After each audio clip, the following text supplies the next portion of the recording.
పరిశుద్ధ గ్రంథం యొక్క ప్రాముఖ్య పదసూచిక. Written by Theophilus James Ongole, published by Logos literature service, Vijayawada. ఈ కంకార్డెన్స్ బుక్ కూడా చాలా పాపులర్ అయిన బుక్. ఈ బుక్ యొక్క ఫస్ట్ ఎడిషన్ 2011లో ప్రింట్ చేయబడింది. ఈ పుస్తకం ప్రారంభంలోనే రచయిత బైబిల్ కన్కార్డెన్స్ క్లుప్త చరిత్ర అనే టైటిల్ తో అసలు కన్కార్డెన్స్ అనేది వ్రాయడం ఎప్పుడు, ఎవరు స్టార్ట్ చేశారు, ఏ సంవత్సరంలో ప్రింట్ చేశారు, ఏ భాషలో మొట్టమొదట ప్రింట్ అయింది, ఆ వివరాలను అందించారు. తరువాత పేజీలో ఈ పుస్తకం కంటే ముందు ఏ గ్రంథం ప్రింట్ అయిందో వాటి గురించి కూడా ఎక్స్ప్లెయిన్ చేశారు.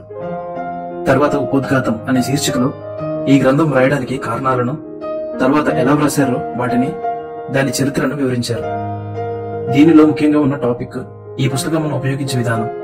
1-2 ఎగ్జాంపుల్స్ తో ఈ గ్రంథంలో అంశాలను ఎలా చదవాలో, వాటికి వాడిన షార్ట్ కట్స్ ను ఎలా అర్థం చేసుకోవాలో ఎక్స్ప్లెయిన్ చేశారు. ఈ గ్రంథాన్ని ఉపయోగించే ముందు ఈ విషయాన్ని అర్థం చేసుకోవడం చాలా అవసరం.